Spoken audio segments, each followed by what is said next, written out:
तो कहानी की शुरुआत में हम फ्रैंक नाम के आदमी और उसके बेटे माइल को देखते हैं, जो कि ट्रैफिक में फंसे हुए थे। कार में उनका डॉग एल्बर्ट भी था, जिसके साथ माइल मस्ती करते हुए चिप्स खा रहा था। ये देखकर फ्रैंक माइल से कहता है कि तुम्हें इतने चिप्स नहीं खाने चाहिए, क्योंकि ये हमारी हेल्थ के लिए ठीक नहीं है। पर माइल अपने पिता की बात नहीं सुनता है, जिससे फ्रैंक को गुस्सा आ जाता है और वो अपने बेटे से कहता है कि आज तुम्हारी वजह से हम हॉस्पिटल जाने में लेट हो गए हैं। दरअसल माइल की माँ लाना बहुत बीमार है और वो काफी समय से हॉस्पिटल में एडमिट थी। खैर, फ्रैंक जब माइल को डांटता है तो माइल गुस्से में कार से उतरकर अपने पिता से दूर जाने लगता है, जिससे फ्रैंक उसे रोकने की कोशिश करता है। तभी उन्हें अपने सामने खड़ी हुई एम्बुलेंस से किसी क्रीचर की आवाज सुनाई देती है और देखते ही देखते एक क्रीचर एम्बुलेंस से बाहर आ जाता है। ये क्रीचर दिखने में आधा इंसान और आधा पक्षी था। इस क्रीचर को देखकर ट्रैफिक में खड़े सभी लोग बुरी तरह डर जाते हैं। दरअसल पूरी दुनिया में एक वायरस फैल गया है और जो भी इस वायरस से इन्फेक्टेड होता है वो अजीब से जानवर में बदलकर क्रीचर बन जाता है। साथ ही यहाँ की गवर्नमेंट इन क्रीचर्स को पकड़कर उनके ऊपर रिसर्च कर रही होती है, ताकि उन्हें इस वायरस का इलाज मिल सके और वो इन्फेक्टेड लोगों को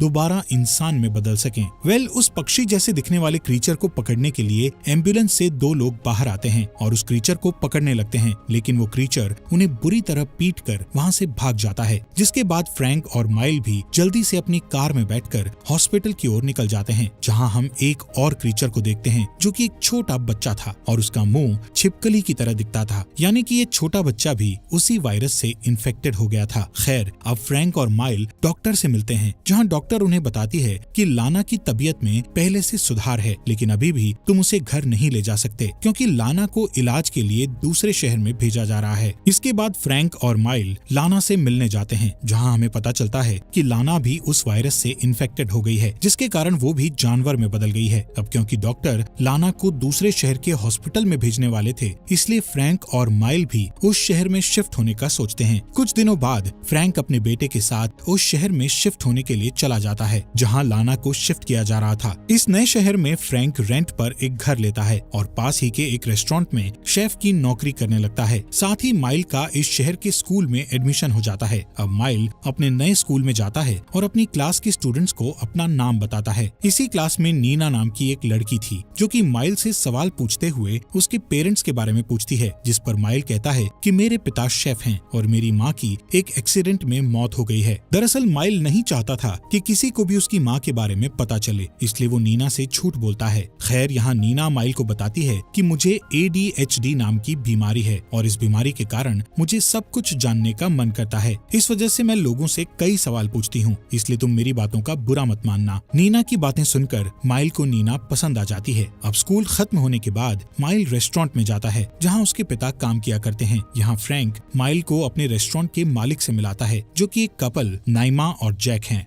जैक माइल से कहता है कि ये शहर छोटा है और यहाँ की सभी चीजें खूबसूरत हैं, लेकिन गवर्नमेंट ने वायरस से इन्फेक्टेड लोगों के लिए इस शहर में जो हॉस्पिटल खोला है, उस वजह से सभी लोगों को बहुत बुरा लगता है। इसके बाद वहाँ तेज हवाएं चलने लगती है, जिससे जैक अपना रेस्टोरेंट बंद कर देता है। इसी रात तूफान आता है और बहुत तेज बारिश होती है, जिससे फ्रैंक के घर की लाइट चली जाती है। जब फ्रैंक लाइट सही करता है, तब माइल को विंडो के बाहर एक क्रीचर दिखता है। तभी लाइट आ जाती है और वो क्रीचर वहाँ से गायब हो जाता है, लेकिन माइल उस क्रीचर के बारे में अपने पिता को नहीं बताता है। खैर, अगली सुबह फ्रैंक के पास पुलिस का फोन आता है, जो बताते हैं कि आपकी वाइफ को जिस बस से लाया जा रहा था, उस बस का एक्सीडेंट हो गया है और वो बस तालाब में डूब गई है। ये सुनकर फ्रैंक बहुत दुखी हो जाता है और जल्दी से अपने बेटे को लेकर उस तालाब की ओर निकल जाता है। तालाब पहुँचने के बाद फ्रैंक अपनी वाइफ को ढूंढने लगता है, जिससे पुलिस उसे पकड़कर संभालती है। यहाँ पुलिस उसे बताती है कि इस बस में बहुत सारे इन्फेक्टेड लोग थे, जिसमें से कुछ मर गए हैं और बहुत से जंगल में भाग गए हैं। यहाँ जूली नाम की पुलिस ऑफिसर फ्रैंक को दिलासा देते हुए कहती है कि हमें अभी तक तुम्हारी वाइफ के बारे में पता नहीं चला है, पर हमारी टीम उन इन्फेक्टेड लोगों को ढूंढ रही है, इसलिए जल्दी ही तुम्हारी वाइफ मिल जाएगी। इसी रात हम फ्रैंक को घर के बाहर कपड़े डालते हुए देखते हैं। जब माइल उससे पूछता है कि आखिर वो ऐसा क्यों कर रहे हैं, तब फ्रैंक बताता है कि तुम्हारी माँ एक जानवर में बदल गई है, इसलिए उसकी सूंघने की शक्ति बढ़ गई होगी, इससे वो हमारे कपड़ों को सूंघकर हम तक पहुँच जाएगी। इस बात पर माइल अपने पिता से कहता है कि वो अब वापस नहीं आएगी, इसलिए तुम्हें ये सब नहीं करना चाहिए। लेकिन फ्रैंक माइल की कोई बात नहीं सुनता और उसे घर में जाने को कहता है। अगली सुबह माइल अपने स्कूल जाता है, जहाँ टीचर सभी स्टूडेंट्स को गेम खिलाने के लिए ग्राउंड में लेकर जाते हैं। यहाँ mile tug of war game खेलता है, लेकिन माइल की टीम कमजोर पड़ जाती है और वो हारने लगती है। लेकिन तभी माइल अकेला ही रस्सी को पकड़कर खींचने लगता है और देखते ही देखते वो सामने वाली टीम को हरा देता है। माइल की पावर देखकर सभी चौंक जाते हैं। यहाँ माइल बहुत अजीब महसूस करता है। इसके अलावा जॉर्डन नाम का लड़का माइल की पावर से इम्प्रेस होकर उसे अपने घर पर एक पार्टी में इनवाइट करता है। इसके बाद माइल अपने घर की ओर भागता है और घर में आकर अपने नाखूनों को देखने लगता है, जो कि पहले से कुछ बदले हुए लग रहे थे। तभी माइल अपने एक नाखून को बाहर निकाल देता है और हम देखते हैं कि उसके नाखून किसी जानवर के नाखून की तरह दिख रहे हैं। इसका मतलब था कि माइल भी उस वायरस से इन्फेक्टेड हो गया था और वो भी जानवर में बदल रहा था। इधर माइल को अपनी पीठ पर अजीब सा निशान दिखाई देता है, जिससे वो समझ जाता है कि अब वो जानवर बन जाएगा। ये सोचकर माइल दुखी होकर रोने लगता है। अगली सुबह फ्रैंक सुपरमार्केट में कुछ सामान खरीदने जाता है, जिस दौरान उसे जूली मिलती है। जूली फ्रैंक से कहती है कि अभी तक लाना का पता नहीं चला है, लेकिन पुलिस ने कुछ इन्फेक्टेड लोगों को ढूंढ लिया है और उनका अच्छे से ख्याल रखा जा रहा है। इसी दौरान उन्हें लोगों के चीखने की आवाज सुनाई देती है। तभी एक आदमी जूली को बताता है कि मार्केट में एक जानवर है जो इंसान की तरह दिख रहा है। इससे फ्रैंक को लगता है कि उसकी वाइफ लाना यहाँ आ गई है, इसलिए वो उसे आवाज लगाकर ढूंढने लगता है। तभी जूली और फ्रैंक को एक ऑक्टोपस की तरह दिखने वाला एक बच्चा दिखाई देता है, जो कि उन दोनों से डरकर भागने लगता है, पर जूली किसी तरह उस बच्चे को पकड़ लेती है। इसी दौरान फ्रैंक को टेबल के नीचे एक और बच्चा दिखाई देता है, जो कि एक पक्षी की तरह दिख रहा था। फ्रैंक उससे बात करने की कोशिश करता है और उससे कहता है कि तुम्हें मुझसे डरने की जरूरत नहीं है। तभी वहाँ एक ऑफिसर आता है, जो फ्रैंक को वहाँ से जाने का कहता है और उस दूसरे बच्चे को उठाकर एम्बुलेंस में डाल देता है। इसके बाद जूली फ्रैंक के पास आती है, जहाँ फ्रैंक अपने सामान को कार में रख रहा होता है। यहाँ जूली उससे पूछती है कि आखिर तुमने हथियारों वाला सामान क्यों खरीदा है, जिस पर फ्रैंक उससे झूठ बोलता है कि ये सामान मैंने कैंपिंग के लिए खरीदा है। तब जूली उससे जंगल में जाने से मना करती है और वहाँ से चली जाती है। दरअसल ये सारा सामान फ्रैंक ने लाना के लिए खरीदा था, ताकि वो लाना से मिलकर उसे ये सामान दे सके, जिससे लाना को जंगल में रहने में आसानी हो सके। अगली सुबह फ्रैंक माइल को जगाता है, लेकिन माइल उठने से मना कर देता है। थोड़ी देर बाद माइल की फोन पर नीना का मैसेज आता है, जिसमें लिखा हुआ था कि क्या तुम फ्राइडे को जॉर्डन की पार्टी में आ रहे हो। इस मैसेज को देखकर माइल बहुत खुश होता है और उठकर अपने पिता के पास आ जाता है। यहाँ फ्रैंक माइल को बताता है कि मैंने कल सुपरमार्केट में 2 इन्फेक्टेड बच्चों को देखा था, जिससे मुझे पूरा यकीन हो गया है कि लाना भी जिंदा होगी, इसलिए हम दोनों फ्राइडे को उसे ढूंढने के लिए जंगल में जाएंगे। तब माइल अपने पिता से कहता है कि फ्राइडे को मैं अपने दोस्त के घर पर पार्टी में जा रहा हूँ। ये सुनकर फ्रैंक कहता है कि अभी तुम्हारे लिए पार्टी से ज्यादा लाना को ढूंढना जरूरी होना चाहिए, क्योंकि वो तुम्हारी माँ है। लेकिन माइल अपने पिता की बातों को इग्नोर करके अपने रूम में चला जाता है, जिससे फ्रैंक उससे कहता है कि ठीक है, तुम पार्टी में जा सकते हो, लेकिन तुम्हें जल्दी घर पर वापस आना होगा। अब फ्राइडे के दिन माइल पार्टी में जाता है, जहाँ वो काफी ड्रिंक करता है। यहाँ जॉर्डन अपने पिता की तलवार की तारीफ कर रहा होता है और कुछ लोग इंसान की तरह दिखने वाले जानवरों के बारे में बातें करते हैं। तभी माइल अचानक से नीचे गिर जाता है, इसलिए नीना उसे नशा कम करने की टैबलेट देती है। तब माइल नीना के हाथ को कुत्ते की तरह चाटने लगता है। माइल के इस बर्ताव को देखकर सभी चौंक जाते हैं। दरअसल ये सब माइल की बॉडी में हो रहे बदलाव के कारण हो रहा था। अब माइल अपने दोस्तों से थोड़ी दूर जाकर खड़ा हो जाता है। तभी उसे जंगल में किसी जानवर के चिल्लाने की आवाज सुनाई देती है, इसलिए वो जंगल की ओर भाग जाता है। अगली सुबह हम माइल को जंगल में सोता हुआ देखते हैं, जहाँ पुलिस वाले इन्फेक्टेड लोगों की तलाश कर रहे थे। माइल पुलिस की बोट को देखकर वहीं छिप जाता है, क्योंकि वो समझ गया था कि अब वो इन्फेक्टेड है और पुलिस उसे भी पकड़ लेगी। यहाँ हम माइल के मुंह पर ब्लड लगा हुआ देखते हैं, जिससे पता चलता है कि माइल ने जरूर किसी जानवर का शिकार किया होगा। अब माइल जल्दी से घर आ जाता है, जहाँ उसे ऐसा महसूस होता है जैसे उसके गले में कुछ फंस गया है। तभी वहाँ फ्रैंक भी आ जाता है, इसलिए माइल जल्दी से वॉशरूम का गेट बंद कर लेता है, क्योंकि वो अपने पिता को नहीं बताना चाहता था कि वो इन्फेक्टेड हो गया है। थोड़ी देर बाद उसके गले से एक पक्षी का पंख निकलता है, जिससे उसे लगता है कि उसने रात में किसी पक्षी को खाया था। इसके बाद फ्रैंक और माइल लाना को ढूंढने के लिए जंगल में जाते हैं, लेकिन उन्हें कहीं भी लाना नहीं मिलती। तब फ्रैंक माइल को विश्वास दिलाता है कि हम दोनों मिलकर लाना को ढूंढ निकालेंगे। इसी तरह काफी रात हो जाती है, जिससे फ्रैंक और माइल कार में ही सो जाते हैं। सुबह होने पर जब माइल की नींद खुलती है तो वो देखता है कि एल्बर्ट जंगल की ओर भाग रहा है, इसलिए वो भी उसके पीछे पीछे चला जाता है। तभी अचानक से पक्षी जैसा दिखने वाला लड़का माइल के ऊपर अटैक कर देता है। ये वही इन्फेक्टेड लड़का था जिसे हमने मूवी की शुरुआत में देखा था। इसके अलावा वहाँ पर एक और जानवर होता है, जो कि एक छोटा बच्चा था और वो पेड़ पर बैठकर माइल को देख रहा था। खैर, यहाँ वो पक्षी जैसा इंसान माइल के हाथ में अपने नाखून घुसा देता है, जिससे माइल के हाथ से खून निकलने लगता है। उस पक्षी जैसे इंसान को माइल की आंखों में देखने से पता चल जाता है कि माइल भी उसी की तरह इन्फेक्टेड है, इसलिए वो माइल को जान से नहीं मारता है। तभी फ्रैंक वहाँ आ जाता है और अपने बेटे को उस जानवर से बचाकर वहाँ से ले जाता है। इसके बाद फ्रैंक माइल को हॉस्पिटल ले जाने लगता है। तब रास्ते में उसे एक चेक पोस्ट मिलता है जहाँ काफी पुलिस वाले होते हैं, साथ ही वहाँ जूली भी होती है। अब जूली फ्रैंक को देखकर उसके पास आती है और माइल के हाथ से निकल रहे खून को देखकर उसके घाव के बारे में पूछती है, जिस पर फ्रैंक झूठ बोलता है कि माइल को कुत्ते ने काट लिया है, इसलिए हम हॉस्पिटल जा रहे हैं। पर माइल हॉस्पिटल जाने से मना करता है क्योंकि वो जानता था कि अगर वो हॉस्पिटल गया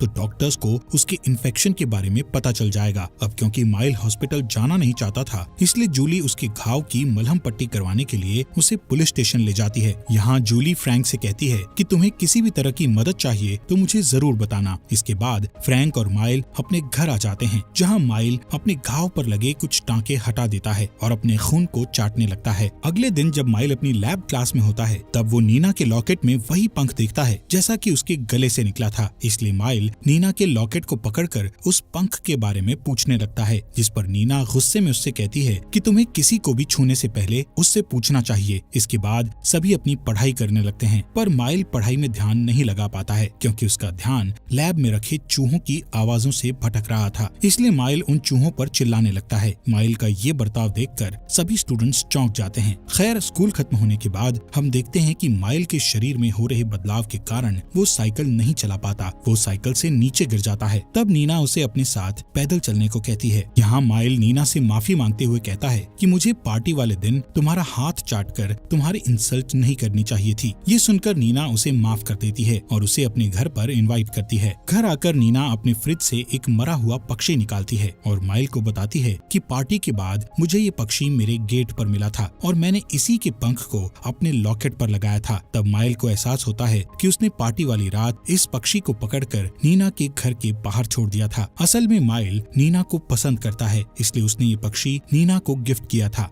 इसके बाद माइल एक झील में जाता है और एक मछली पकड़कर उसे खाने लगता है, जिस दौरान एक औरत उसे ऐसा करते हुए देख लेती है, इसलिए माइल वहाँ से भाग जाता है। अब माइल उस जगह पर जाता है जहाँ उसे पक्षी जैसा दिखने वाला इंसान मिला था। माइल देखता है कि वो पक्षी जैसा इंसान उड़ने की कोशिश कर रहा है, जिससे वो बार बार जमीन पर गिर रहा है। माइल उसके लिए मछली भी लाया हुआ था। वो उसे मछली देते हुए उसका नाम पूछता है, साथ ही वो उससे अपनी माँ के बारे में भी पूछता है, जिस पर वो पक्षी बताता है कि मुझे मेरा असली नाम याद नहीं है, इसलिए मैंने अपना नाम फिक्स रखा है और मैं तुम्हारी माँ को नहीं जानता हूँ, इसलिए मुझे उनके बारे में कुछ नहीं पता। अब क्योंकि उड़ने की कोशिश करते हुए फिक्स को काफी चोट लग गई थी, इसलिए माइल उससे कहता है कि तुम्हें उड़ने की प्रैक्टिस करने के लिए एक अच्छी जगह चाहिए। इसके बाद माइल फिक्स को एक झील में लेकर जाता है और पानी से सभी लकड़ियों को साफ कर देता है, ताकि जब फिक्स उड़ने की कोशिश करे तो वो जमीन पर गिरने के बजाय झील में गिरे और उसे कोई चोट न लगे। इसी शाम जब माइल घर जा रहा होता है, तब वो साइकिल नहीं चला पाता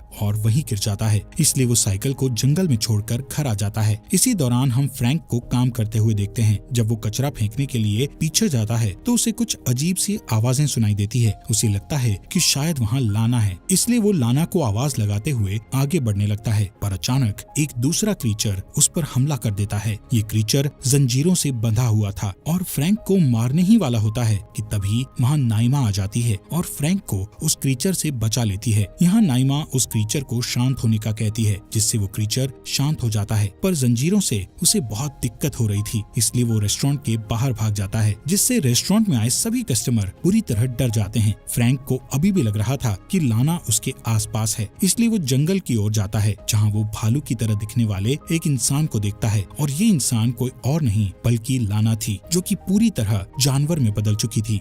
यहाँ नाइमा फ्रैंक को बताती है कि वो क्रीचर मेरी बहन थी, जिसे मैंने यहाँ छुपा कर रखा हुआ था। कुछ ही देर में वहाँ आर्मी आ जाती है और उस क्रीचर को ढूंढने लगती है। इसके बाद हम माइल को देखते हैं, जो कि अपने स्कूल में होता है। तब लंच के दौरान माइल का दांत टूटकर बाहर आ जाता है। ये देखकर सभी माइल का मजाक उड़ाने लगते हैं, इसलिए वो स्कूल से बाहर चला जाता है। जिसके बाद माइल फिक्स से मिलने जाता है, जो कि उड़ना सीख रहा था। फिक्स बार बार पानी में गिर रहा होता है और जब वो ब्रेक लेता है तब माइल उसके घावों पर मलहम लगाता है। तभी माइल उसके चेहरे पर लगी पट्टी हटाता है और देखता है कि फिक्स का चेहरा पूरी तरह खराब हो चुका है। यहाँ फिक्स उसे बताता है कि डॉक्टर्स ने उसकी बढ़ती हुई चोंच को हटाने के लिए एक सर्जरी की थी। माइल उसके चेहरे पर दवा लगाकर उस पर पट्टी बांध देता है। यहाँ पेड़ पर एक और क्रीचर बैठा होता है, जिसे फिक्स मेंढक कहकर बुलाता है, लेकिन माइल उसे बताता है कि शायद वो छिपकली या गिरगिट बन रहा है। दूसरी ओर जूली लाना को ढूंढने में फ्रैंक की मदद करती है और उसके साथ जंगल में चली जाती है, जहाँ उन्हें कोई भी क्रीचर दिखाई नहीं देता है। पर तभी फ्रैंक को वहाँ माइल की साइकिल मिलती है, जिसे देखकर वो हैरान हो जाता है और उसे अपने साथ घर ले आता है। घर में जब फ्रैंक हाथ धो रहा था तब सिंक अचानक से जाम हो जाता है, इसलिए वो सिंक का पाइप निकालकर उसे साफ करने लगता है, जिसमें उसे बहुत सारे बाल और कुछ नाखून मिलते हैं, जिन्हें देखकर उसे समझ आ जाता है कि माइल इन्फेक्टेड है और वो भी अब जानवर में बदल रहा है। अब जैसे ही माइल घर आता है तो फ्रैंक उसे अपने नाखून दिखाने को कहता है, लेकिन माइल उसे नाखून दिखाने से मना कर देता है, जिसके बाद फ्रैंक उसे उसकी साइकिल देते हुए उसे चलाने को कहता है, जिससे माइल समझ जाता है कि उसके पिता को सब पता चल गया है, इसलिए वो वहाँ से भागने लगता है। लेकिन फ्रैंक किसी तरह उसे पकड़ लेता है और उसे कसकर गले लगा लेता है। अगली सुबह जब फ्रैंक माइल को नाश्ता देता है तो वो उसे जानवरों की तरह खाता है, लेकिन फ्रैंक उससे कुछ नहीं कहता, बल्कि वो उसे लाना की कुछ दवाइयाँ देता है। पर माइल उन दवाओं को लेने से मना कर देता है, क्योंकि उसे पता है कि ये दवाएं उसके काम की नहीं हैं।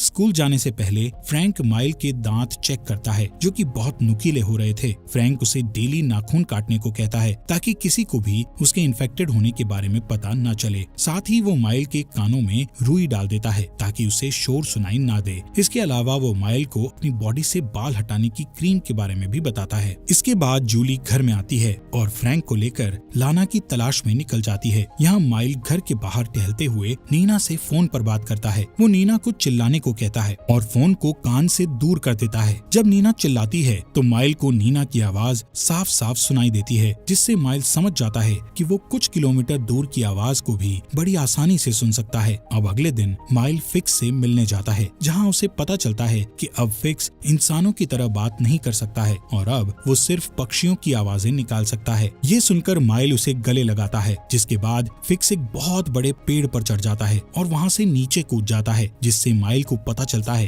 कि अब फिक्स अच्छी तरह उड़ने लगा है। इस बात से माइल को बहुत खुशी होती है। इसी रात फ्रैंक के रेस्टोरेंट में एक पार्टी होती है, जिस दौरान जैक फ्रैंक से कहता है कि हमारे 2 सुअर गायब हो गए हैं और तुम्हारा बेटा भी अभी तक नहीं आया है, जिससे फ्रैंक को माइल पर गुस्सा आ जाता है और वो माइल को ढूंढकर उसे बहुत डांटता है। साथ ही वो उसे अपने नाखून ना काटने पर भी बहुत चिल्लाता है, जिसके बाद फ्रैंक जबरदस्ती माइल के नाखून काटने के लिए आगे बढ़ता है, जिससे माइल गुस्से में आकर अपने पिता के कंधे पर काट लेता है। तब फ्रैंक उसके गले पर कैंची रखकर उसे धमकाता है, जिससे माइल वहाँ से चला जाता है। इधर माइल नीना से मिलता है, जो कि उसे अपने साथ खेत में घूमने का कहती है। खेत में घूमते समय नीना और माइल एक दूसरे को किस करते हुए इंटीमेट होने लगते हैं। तब नीना माइल की पीठ पर आई जानवर जैसी हड्डी को महसूस करती है और उससे कहती है कि मैं इसके बारे में जानती हूँ और मैं तुम्हें बहुत पसंद करती हूँ। इसके बाद वो दोनों वापस पार्टी में आ जाते हैं, जहाँ वॉशरूम में माइल को उसका एक क्लासमेट मिलता है, जो उससे कहता है कि मैंने तुम्हें और नीना को एक साथ देख लिया था और मुझे तुम्हारी सच्चाई के बारे में पता चल गया है। इतना कहकर वो लड़का एक छोटी सी मशीन से आवाज निकालने लगता है, जिससे माइल के कानों में बहुत दर्द होता है। तब माइल डरते हुए उस लड़के पर हमला कर देता है और उसके चेहरे को खरोंचकर वहाँ से खेत की ओर भाग जाता है। यहाँ वो लड़का सभी को बताता है कि उनकी पार्टी में एक क्रीचर घुस आया है, इसलिए सभी अपने अपने हथियार उठा लेते हैं और पुलिस को फोन कर देते हैं। अब लोग क्रीचर को ढूंढने के लिए खेत में आ जाते हैं और अपने कुत्ते को भी खेत में छोड़ देते हैं, लेकिन माइल उस कुत्ते के ऊपर भौंककर उसे भगा देता है, यानी कि माइल एक भेड़िए में बदल रहा था।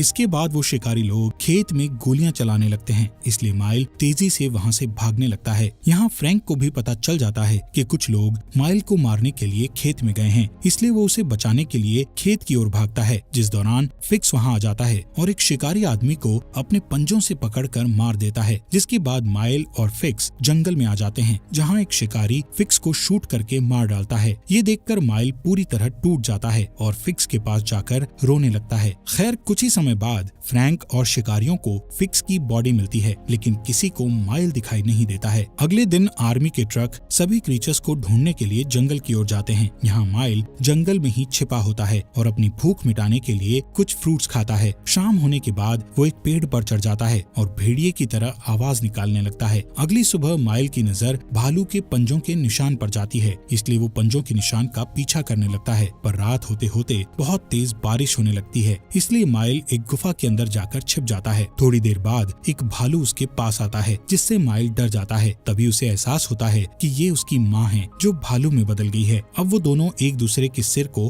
आपस में मिलाते हैं और फिर लाना वहाँ से जाने लगती है, जिसके पीछे पीछे माइल भी चलने लगता है। लाना का पीछा करते करते माइल उस जगह पहुँच जाता है जहाँ सभी इन्फेक्टेड लोग यानी क्रीचर्स छिपे होते हैं। इसी दौरान वो गिरगिट बच्चा आसमान में एक चमकती हुई रोशनी देखता है जो कि आर्मी के हेलीकॉप्टर से आ रही थी। दरअसल आर्मी ने सभी क्रीचर्स को ढूंढ लिया था। अब माइल और बाकी के जानवर उनसे छिपने की कोशिश करते हैं, लेकिन आर्मी वाले स्मोक बॉम्ब गिराकर सबको बेहोश कर देते हैं। इस बीच वो गिरगिट का बच्चा अपना रंग बदलकर आर्मी वालों की नजरों से छुप जाता है, जबकि बाकी के जानवरों को आर्मी पकड़कर ले जाती है। इसके बाद हम माइल को पुलिस स्टेशन में देखते हैं, जहाँ फ्रैंक पुलिस को बताता है कि माइल नशे के कारण जंगल में चला गया था और उसका इन जानवरों से कोई कनेक्शन नहीं है। यहाँ जूली भी फ्रैंक की मदद करती है क्योंकि उसे माइल के इन्फेक्टेड होने के बारे में पता नहीं था, इसलिए वो माइल को छोड़ने का कहती है, पर इसके लिए उन्हें माइल के साइन करवाने थे। अब जैसे ही एक ऑफिसर माइल को पेपर पर साइन करने को कहता है तो माइल उस पेपर को फाड़ देता है क्योंकि अब वो पेन को सही से पकड़ना भी भूल चुका था। ये देखकर ऑफिसर उसे दूसरा पेपर देता है, लेकिन माइल साइन करने के बजाय ऑफिसर पर भेड़िए की तरह गुर्राने लगता है, जिससे वो ऑफिसर समझ जाता है कि माइल इन्फेक्टेड है। पर इससे पहले वो ऑफिसर कुछ कर पाता कि तभी फ्रैंक उस ऑफिसर के सिर पर मारकर उसे बेहोश कर देता है और पेपर पर सील लगाकर माइल को पुलिस स्टेशन से बाहर ले जाता है। इसके बाद वो दोनों इस शहर को छोड़ने के लिए कार से भागने लगते हैं, लेकिन तभी पुलिस वालों को उनके बारे में पता चल जाता है और वो उनका पीछा करने लगते हैं। इसलिए फ्रैंक जंगल वाले रास्ते पर चला जाता है और जंगल के बीचों बीच पहुंचकर अपने बेटे माइल को जंगल में भागने का कहकर उसे हमेशा के लिए आजाद कर देता है, जिससे माइल बहुत खुश हो जाता है और जंगल में भाग जाता है। इसी के साथ इस मूवी का यहीं पर एंड हो जाता है। फॉक्स एक्सप्लेनर चैनल को सब्सक्राइब करने के लिए आपका दिल से शुक्रिया।